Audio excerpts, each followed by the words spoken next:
13 days ago, Lionel Messi played 120 minutes of a World Cup final, lost it, walked off the pitch at MetLife Stadium in tears, and tonight David Beckham's Inter Miami have listed him as available to play professional soccer again in Florida against Columbus. 13 days sounds fast, because it is fast. FIFA and the Players Union have agreed that players deserve at least 21 days of rest after a World Cup. 21 days. Messi is back in 13. Here's the thing, though. That 21-day window is completely optional. The player and the club can waive it whenever they want. So when Inter Miami's coach Guillermo Hoyos was asked about Messi's return on Thursday, he said, and this is a real quote, "We haven't had a chance yet to properly talk about it." 24 hours later, Messi was on the training pitch, listed as available. That is not a conversation. That is a text message. Welcome to MLS. So here is where we are. It is Saturday, August 1st. Kickoff at New Stadium in Miami is 7:30 p.m. Eastern Time. Inter Miami Major League Soccer Cup 2025 champions, the defending title holders, sit second in the Supporters' Shield standings.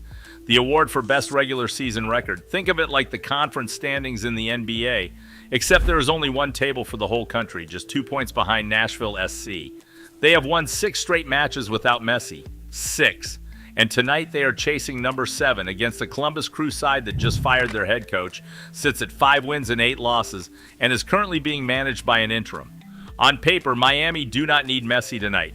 The question is whether Messi needs tonight.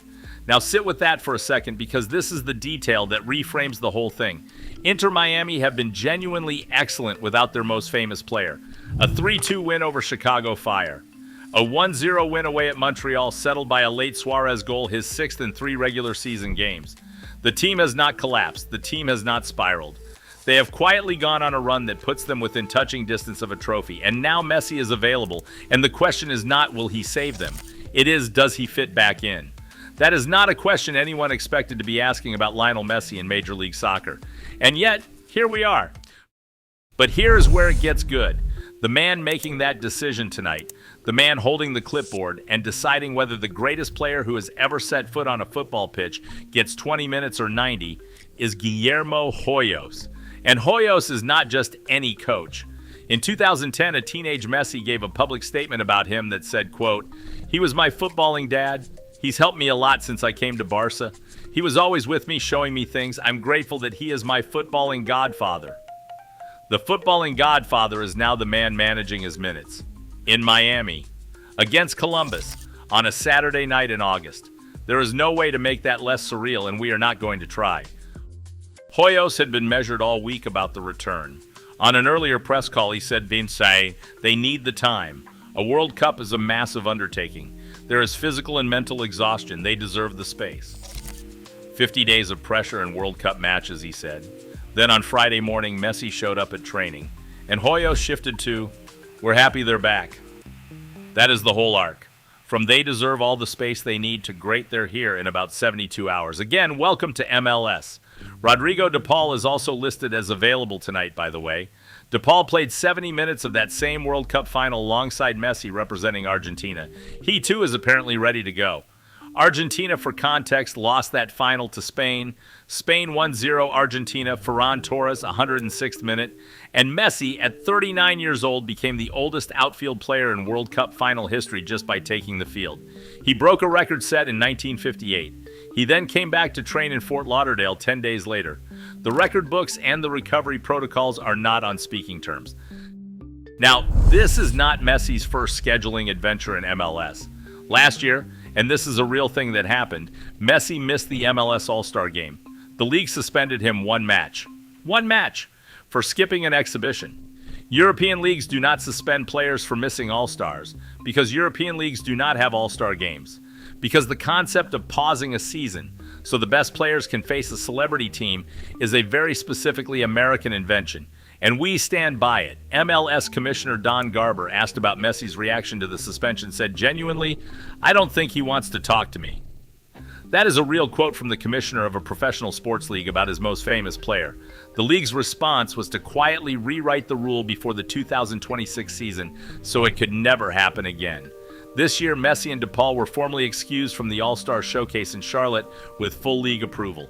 Growth. New variable incoming because this Columbus match has layers. Also debuting in Messi's absence was Casemiro. 5 UEFA Champions League titles, former Manchester United, joined Inter Miami as a free agent about 10 days ago. He is functionally the successor to the role Sergio Busquets held at this club, the deep-lying midfielder who makes everyone around him look better. And Busquets, of course, made that role his identity across 15 years at Barcelona. Casemiro played, the team won, it was fine.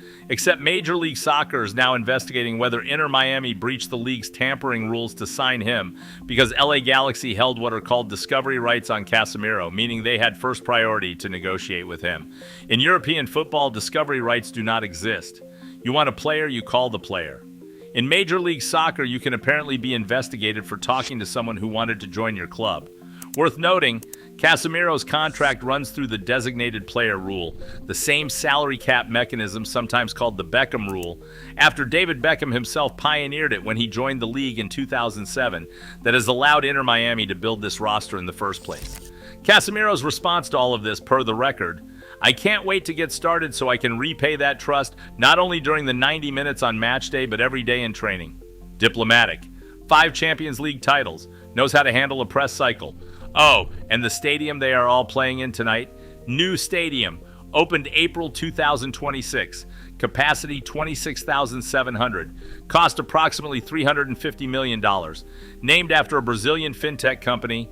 And inside it, sections 117 through 121 in the lower bowl and 217 through 223 in the upper bowl are officially designated the Leo Messi Stand. He does not own the stadium. He has a named section. This is the compromise that was reached, and we respect it. What this all means practically, Miami are 2 points behind Nashville in the Supporters' Shield race.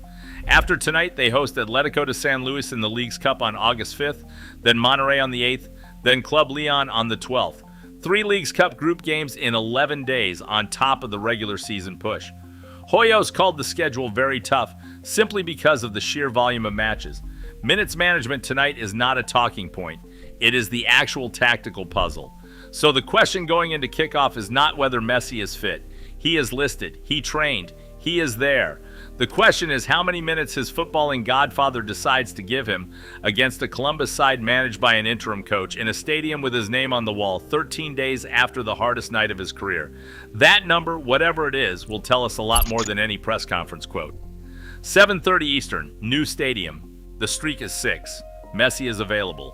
Let's see what happens next.